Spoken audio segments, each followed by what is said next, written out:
Karachi airport کے قریب چینی شہریوں پر ہونے والے خودکش حملے کی ابتدائی رپورٹ جو ہے وہ تیار کر لی گئی ہے۔ حملے کی تحقیقات کے لیے اسپیشل انویسٹیگیشن ٹیم بھی تشکیل دی گئی ہے۔ خودکش حملہ آور بارود سے بھری گاڑی میں سوار تھا جس سے دیگر گاڑیوں کو بھی نقصان پہنچا۔ اس کے اوپر بات کرنے کے لیے ہمارے ساتھ موجود ہیں ریٹائرڈ بریگیڈیئر صاحب حارث نواز صاحب جو کہ ایکس انٹیریئر منسٹر سندھ ہیں۔ ان کو ویلکم کرتے ہیں۔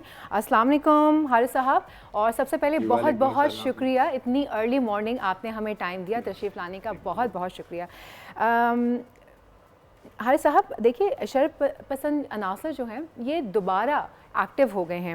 اگر دیکھا جائے تو سی پیک کا معاملہ زیر غور ہے اور ہمیں اس قسم کی چیزیں سوٹ نہیں کرتی ہیں۔ ان شرپ پسند عناصر کو کیسے قابو میں لایا جائے؟ دیکھیں، اس کے لیے بات یہ ہے کہ وی نو دا ریزنس کہ کیوں چائنیز کو ہی صرف ٹارگٹ کیا جاتا ہے۔ بات یہ ہے کہ یہ منصوبہ زیر غور نہیں ہے، بلکہ یہ کافی حد تک میل تک پہنچ چکا ہے، اور اس میں چائنا اور پاکستان مل کے سیپ کا جو ہے چائنا اور پاکستان اکنامک کوریڈور کو بنا رہے ہیں، اور اس کے ساتھ جو گوادر ہمارا بیس ہے، نیول بیس، اس کو ہم آپریشنائز کر رہے ہیں تاکہ وہاں سے تمام رشیا، سینٹرل ایشیا، اس کے بعد افغانستان سے لے کے اور China and then it go to Gwadar port, اور پھر پوری افریقہ کی مڈل ایسٹ کی منڈی اویلیبل ہے ان کا کارگو لگیج کے لیے۔ بات یہ ہے کہ دیکھیں، پاکستان ایک اسلامک ملک ہے، نیوٹرل ملک ہے، پھر فوج والی لڑاکا ہے، ہماری لوکیشن بہت اچھی ہے۔ اگر ہم اکنامک ترقی کریں گے تو اپنے فیصلے اپنے ملکی مفادات میں کریں گے۔ یہ ہمارے جو مخالف ہیں، خاص طور پہ انڈیا، وہ یہ نہیں چاہتے۔ اس کے لیے جب تک چیف آرمی اسٹاف جنرل ناصر منی نے بڑی کلیئر بات کی ہے کہ عزم استحکام از ویری امپورٹنٹ۔ یہ وہی ہے جو پہلے آپریشن چل رہے ہیں، intelligence based operations. The only difference is کہ اس میں پوری قوم کو ساتھ کھڑا ہونا ہوگا۔ لڑائی کے لیے فوج کو جھونک دیتے ہیں اور پیچھے حکومت جو ہے وہ آپ کو وہ ریسورسز نہیں دیتی ہے جو دینی چاہیے، جس کی وجہ سے یہ پرابلم ہو رہی ہیں۔ آپ بتائیے کہ اس کو روکنے کے لیے اگر آپ جب چائنیز آتے ہیں ان کے ساتھ آپ جیمر وہیکل رکھیں، بام پروف گاڑی رکھیں، دین دے آر سیف۔ نہ کوئی اپنی ڈیوائس آپریٹ کر سکے گا، نہ اس کو اگنائٹ کر سکے گا، پرابلم نہیں ہوگی۔ بالکل یہ آپ کو چائنا کی حکومت کو چاہیے کہ وہ بھی پاکستان میں سپورٹ کرے۔ یہاں پر داسوں میں، بلوچستان میں جہاں جہاں چائنیز آپریٹ کر رہے ہیں، they should be moving in a bomb proof vehicle, یا منی بس جو ہوتی ہے اس میں آپ اس کو بام پروف کر لیں، اور ساتھ وہاں پر آپ جیمنگ وہیکل رکھیں تاکہ یہ آپریٹ ہی نہ کر سکے۔ ساتھ ہی ساتھ فوج دیکھیں قربانیاں دے رہی ہے، شہادتیں بھی دے رہی ہے، دہشت گردوں میں مار رہی ہے، بٹ اگر آپ نے دہشت گردی ختم کرنی ہے تو پھر پوری قوم، حکومت اور اس کے ساتھ ایلیمنٹ آف نیشنل پاور جتنے بھی ہیں، سب کو مل کے اکٹھا ہو کے ہم نے انیمی کے نیریٹو کو ڈیفیٹ کرنے، دہشت گردی کو مورچہ ختم کرنا۔ جی جی، لیکن حارث صاحب دیکھا گیا ہے ماضی میں بھی اس قسم کی کارروائیوں میں دشمن ممالک بھی شامل رہے ہیں۔ اسی صورتحال میں دشمن کے سہولت کاروں سے کیسے نمٹا جائے گا؟ دیکھیں، basically we all know that India is 100% involve. وہ اوپنلی کہتے ہیں کہ بلوچستان میں ہم انریسٹ بالکل کریں گے، بلوچستان کو لانا کرے علیحدہ کرنے کی کوشش کریں گے، بیکاز دے نو کہ تمام منرل ریسورسز جو ہیں، نیچرل ریسورسز، وہ بلوچستان میں ہیں۔